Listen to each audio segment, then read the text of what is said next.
Okay. Jennifer. Oh, she's back behind you, Jim Lanzone. Jim Lanzone, former CEO of Ask. We had a lovely lunch discussing where search is going and everything. So, Jim, what do you think the big trends are? You guys have tried to do a lot of innovative things at Ask. And by the way, I'm laughing because you're wearing your sunglasses. I'm always wearing my sunglasses, Jim. It's in order to try to knock you off your game.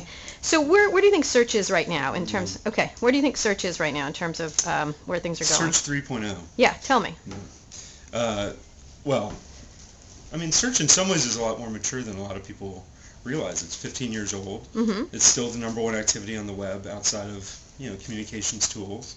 And yet it still kind of looks the same as it did 15 years ago. It does. It's lack of innovation. Is that the problem? Or? Well, in the past year, led by, I think, Ask, I think it started to move away from just that 10 blue links, and that's really the biggest trend right now. We called it Ask 3D. People call it universal search, which is what Google has termed it. And what it basically means is bringing content in that's most appropriate for the query all into one results page, so that the user doesn't have to go, fishing for it themselves. You'll see video, you'll see, content on the actual page, a map with the results on it, as opposed to just links. Right. Now, where does that? What happens in search? I mean, right now, obviously, the big news is the Microsoft Yahoo tussle, I would call it. It's all over search. That's what Microsoft's trying to do, trying to get closer to Google in competition. How does this all? It's going to be two people essentially, two companies. How does that all pan out? Well, I think it's good for competition for people other than Microsoft, Yahoo, and Google, in that instead of the 3 players, there's only 2. So it's probably a good opportunity for someone like Ask. But really, I think mostly that's over the ad network. It's not really as much about what Microsoft Search and Yahoo Search can do together as much as what the Microsoft Ad Network and the Overture Panama platform can do together. If you marry Yahoo's traffic with Microsoft's traffic, you still probably have half the market share of Google, but it's a lot bigger than either of them together. That'll draw more advertisers to the network, which will have really a virtuous circle effect of more competition in the ad auction, which will drive prices up, broaden coverage. But what about innovation? Doesn't that limit innovation if there's only 2 players and then ultimately possibly just one that really dominates? I don't know that it'll limit innovation. In some ways, being able to fund Yahoo to do more innovation is something Microsoft brings to the table, because they have the cash to enable the R&D that Yahoo probably can't afford at that level. So in some ways, for them, it's good. But yeah, I mean, I don't think the 2 of them alone stifle innovation. So how do you look at search in 5 years? What is it going to be? What's it going to look like if you had to be Mr. Visionary? Well, one important thing, besides I believe there'll still be a place for casting a very broad net through algorithmic search. I think it becomes social. I think all these groups and networks that are being created through social networks can then be leveraged back to search to help filter results. So you will see a lot more of that. And I think mobile actually winds up being a huge one. So I could see 30 to 40% of searches moving to mobile devices. Really? It's been such a slow-moving thing in the United States, at least. Yeah. Well, I mean, and that doesn't mean local. I think a lot of times people misunderstand mobile search meaning local search.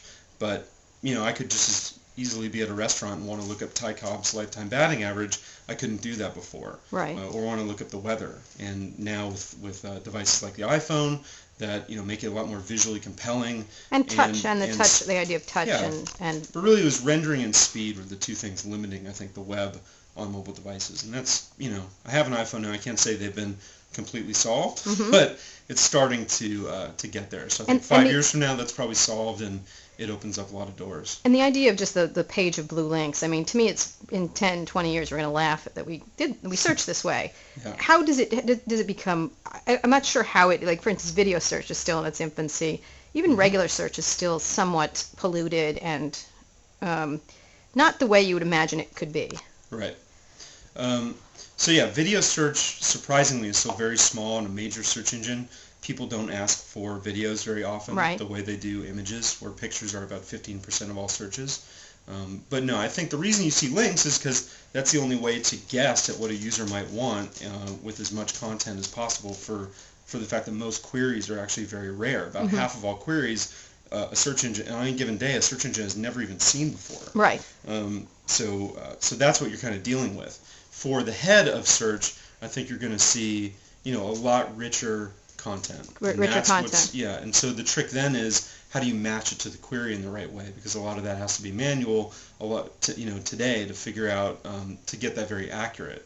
So you'll see is a lot of machine learning and a lot of the engineering work is going to go into matching all those different forms of content on one page to best answer the query. And then the other thing is actually helping the user through the process. Right. Because if there's one thing I've learned, it's that you cannot play offense on users, meaning asking them to set up a lot of bells and whistles right. and toggling before they enter the query is a pipe dream. I mean, they see that box and it's too easy. They just say blah and right. you deal with it. Right. And then we're on the other side of that box, or at least I used to. There's someone on the other side of that box? dealing with it with playing defense and trying to confront that query with the right information. All right, last quick question. What's the most hype thing going on right now that you're out and about in Silicon Valley?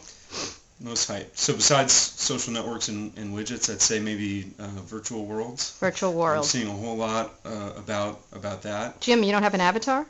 I do not have an avatar. Ah, good. You live in the real world. Excellent, Jim. Thank you so much. Okay.